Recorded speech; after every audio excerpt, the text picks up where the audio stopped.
எங்க பூனையார் பாருங்க, எங்க பூனையாரே. சாப்பிட்டீங்களா பூனையாரே? சாப்பிட்டீங்களா? சொல்லுங்க.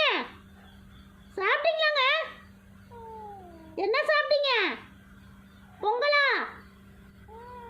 சட்னி சாம்பார் வச்சா? சட்னி சாம்பாரா? வடை இல்லையா? உங்க அம்மா வடை கொடுக்கலையா? இது தூக்கம் வருதா? பெட்டில் படுக்கணுமா? பெட்டில இடம் இல்லை, கீழே படு போய். பெரியவோ நீ, அவனுக்கு பெட்டு வேற, உனக்கு ஒரு பெட்டு வேற. இதுதான் எங்க பூனையார். எங்க பூனையார் பார்த்தீங்க, எங்க பூனையாரே. ஹாய் சொல்லிடு ஃப்ரெண்ட்ஸுக்கு. பூனையாரே ஹாய் சொல்லிடு. சொல்லிட்டா பார்த்தீங்களா? அறிவு, சரியான அறிவு. எங்க திருரோசாசு சரியான அறிவு. ஏன் மயில? பாருங்க எப்படி பேசுறா பார்த்தீங்களா? டாட்டா சொல்லிடு.